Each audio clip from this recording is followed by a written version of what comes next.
আসসালামু আলাইকুম। আজকে আমি একজন বিধবা মায়ের জীবনের গল্প বলবো।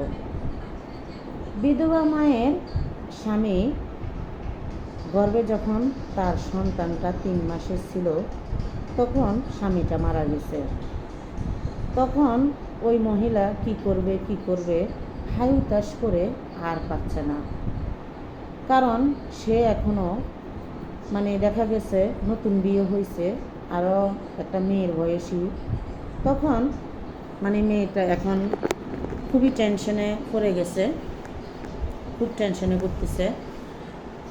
তো এই দেশে অনেক দেখা গেছে মেম্বার, চেয়ারম্যান বা গ্রামে বিভিন্ন মান্যগণ্য মানুষ থাকে। তারা ওনাকে বলে দিল যে তুমি কি করবে, তুমি যেহেতু তোমার এই অবস্থা, তাহলে তুমি তোমার বাপের বাড়িতে চলে যাও। তখন মেয়েটা বলল, না চাচা, আমি আমার চেয়ারম্যান সাহেবকে বলল, চাচা আমি আমার বাপের বাড়িতে যাব না। কারণ মেয়েটা বাপের বাড়িতে যেয়ে কী করবে? তার বৃদ্ধ বাবা, তার ভাই বিয়ে করাইছে, ভাইটা নিজের বাবা মাকেও খাওয়ায় না। এখন শুধু যদি সে যায় তাহলে তাকে কি করে খাওয়াবে? সে এগুলো চিন্তা করে সে বলতেছে, আমি বাপের বাড়িতে যাব না। তখন চেয়ারম্যান মেম্বার বলতেছে, তাহলে তুমি এই দেশে কিভাবে থাকবে? যেহেতু তোমার স্বামী নাই, তাহলে দেখা গেছে অনেক মানুষ বিভিন্ন কথা বলবে তোমাকে, বা তোমাকে বিভিন্ন ধরনের ইঙ্গিত করবে, তুমি কিভাবে থাকবে? তখন মেয়েটা বলল যে চাচা, আপনারা যদি চান তাহলে আমি আপনাদের দেশে, আপনাদের বাড়িতে কাজ করে আমি আমার ছেলেকে নিয়ে থাকতে চাই। তখন বলল, তুমি এই বয়সে যদি কাজ করো তাহলে তুমি কি পারবে? বলল, হ্যাঁ আমি পারবো। তখন চেয়ারম্যান মেম্বার কি করলো, তাদের ছেলে মেয়েগুলাকে ওই নারীর কাছে কোরআন পড়ার জন্য দিলেন। আর চেয়ারম্যান মেম্বার অনেক ভালো ছিল, খুবই গ্রামের মান্যগণ্য মানুষ, খুবই ভালো ছিলেন। আর ওনারা সবসময় বিচার আচার যেটা সঠিক এটাই করতেন। তো এই যা হোক, এগুলা যেহেতু করতে, তো মেয়েটা আস্তে আস্তে তার গর্ভে তার সন্তানটাও বেড়ে উঠতেছে, মেয়েটাও চলতেছে। আর তার যেহেতু স্বামী মারা গেছে, তাহলে তার ঘরে ঘরটাও ছিল না ওই রকম। তো মেম্বার চেয়ারম্যানে কী করলো, তাকে একটা ঘর করে দিল। তারপরে আস্তে আস্তে ছেলেটা বড় হতে লাগলো। তখন ঠিক আল্লাহ পাক ছেলেটাকে বড় করালো। তবে মা অনেক ভালোবেসে, অনেক আদর সহ ছেলেটাকে বড় করলো। কারণ যেহেতু ছেলেটার বাবা নাই, ছেলেটাকে কেউ ওইরকম আদর করার মতো কেউ নাই, তখন ছেলেটাকে বিয়ে করালো। তখন মা জননী জিজ্ঞেস করলো ছেলেটা শ্বশুর বাড়িতে গেল। আর সে খুবই মা ভক্ত, মা যেটা বলবে ওই ছেলেটা তখন ওইটাই করবে, মা যেটা বারণ করবে ওইটা করবে না। তখন কি করলো ছেলেটা,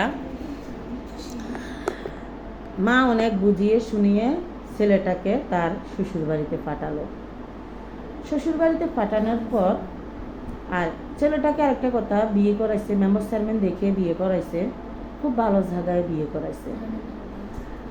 খুব, যেহেতু ছেলেটার বাবা মা কেউ নাই, তাহলে যেন শ্বশুর বাড়ি থেকে বিপদে আপদে যেহেতু ছেলেটা একটু হেল্প পায়, এটার জন্যই ওইখানে দেখে বিয়েটা করাইছে।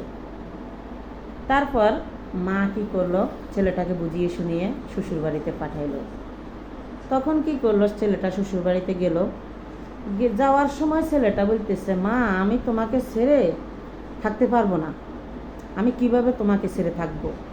তখন মা বলতেছে, বাবা তুমি যাও, তুমি আমার জন্য টেনশন করিও না, তোমার মায়ের জন্য তুমি টেনশন করিও না, তুমি যাও, তোমার শ্বশুর বাড়ি থেকে যাও, ঘুরে আসো।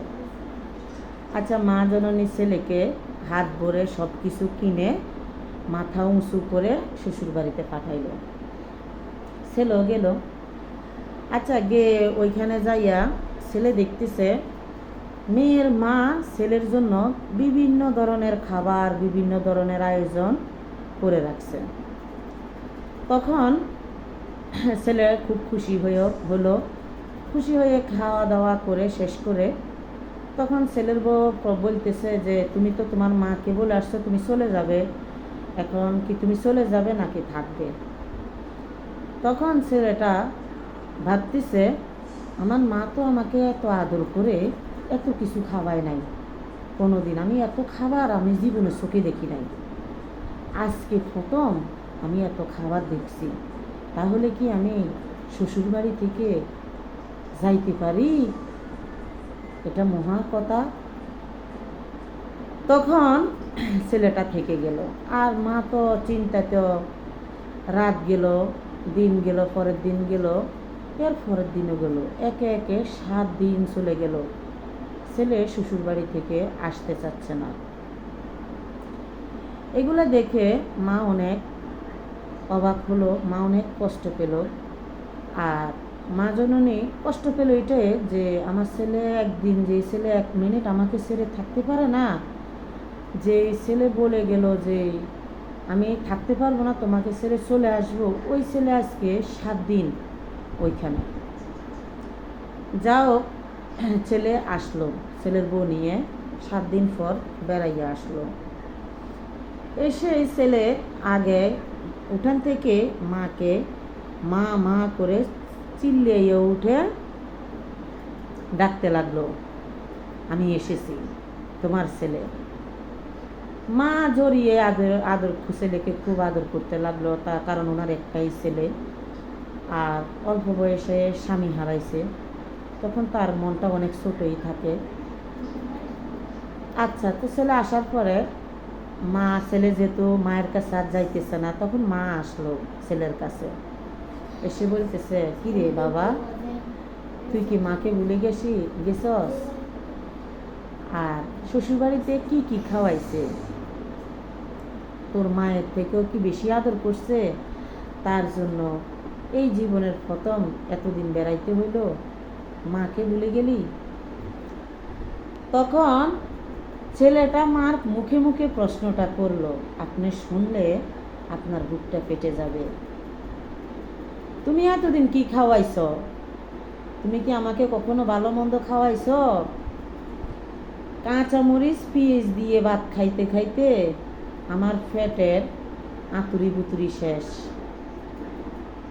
আমার শাশুড়ির মতো তুমি কখনো হতে পারবে না।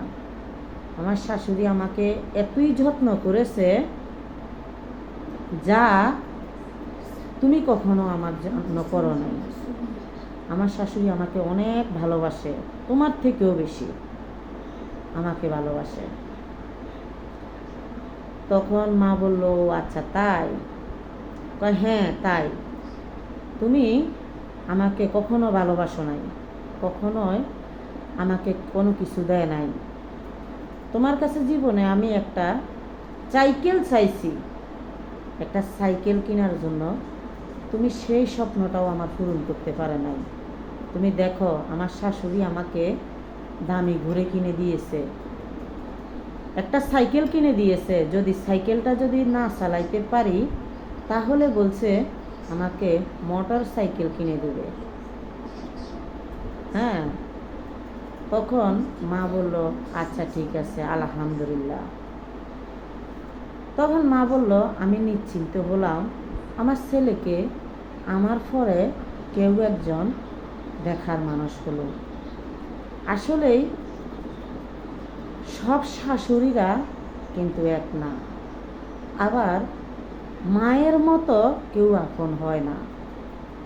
যে ছেলেটা এই প্রশ্নটা করেছে আপনারাই বলবেন তার কথাগুলা কি ঠিক আছে? না, আমি মনে করব না। কারণ তোমার মা যদি তোমাকে রেখে, যেই সময়টা তোমার বাবা তোমাকে ছেড়ে এই দুনিয়া থেকে চলে গেছে, মারা গেছে, ওই সময়টা কিন্তু তোমার মায়ের বিয়ে বসার কথা ছিল, বিয়ে বসতে পারতো, কিন্তু তোমার মা বসে নাই। তোমার মা তোমাকে মানুষ করার জন্য, তোমাকে ভালো রাখার জন্য নিজের সবটুকু স্বপ্ন বিসর্জন দিয়েছে। আর তুমি কাকে কি বলছো? একটা নারীর জন্য তুমি তোমার সেই মাকে আঘাত দিছ, যে মা সারা জীবন কাজ করে, অন্যের কাজ করে, নিজের পেটে খিদা রেখে অন্যের কাজ করেছে, অন্যের কাজ করে তোমার মুখে খাবার তুলে দিয়েছে, তোমার স্কুলের বেতনটা দিয়েছে, তোমাকে সুন্দর পোশাক পরিয়েছে। তুমি সেই মাকে বলেছ। মায়ের মনে আঘাত দিলে, বাবার মনে আঘাত দিলে আল্লাহ সয় না। পৃথিবীতে কোনো শ্বশুর শাশুড়ি আপন হয় না। নিজের মা বাবার মতো আপন কেউ হবে না। তুমি যতই যাকেই আপন মনে করো, সে তোমার আপন নয়। একটা মেয়ের যখন শ্বশুরবাড়িতে যায়, তার উচিত তার শ্বশুর শাশুড়িকে আপন করে নেওয়া, স্বামীকে আপন করে নেওয়া, ননদ ননসকে আপন করে নেওয়া। আর একটা ছেলের উচিত তার স্ত্রীকে আপন করে, তার মা বাবাকে আপন করে, স্ত্রীর মা বাবাকে আপন করে নেওয়া। তবে নিজের মা বাবার সাথে শ্বশুর শাশুড়ির তুলনাটা নাই দিলে, শ্বশুর শাশুড়ির তুলনা তোমার মা বাবার সাথে হবে না। এটাই বাস্তব। যদি আমার কথায় ভুল হয়ে থাকে, অবশ্যই আপনারা ক্ষমার চোখে দেখবেন, ক্ষমার দৃষ্টিতে দেখবেন। অবশ্যই আপনারা আমার কমেন্ট বক্সে জানাবেন আমার কথাও কোনো ভুল আছে কি না। তাহলে আমি আপনাদেরকে আরও ভালো ভালো কথা বলতে আপনাদের পাশে আমাকে অবশ্যই রাখবেন। আশাবাদী আমি সব সময় থাকব ইনশাআল্লাহ। এভাবে যেন আপনাদের পাশে থাকতে পারি, দোয়া করবেন। আসসালামু আলাইকুম ওয়া রাহমাতুল্লাহি ওয়া বারাকাতুহু।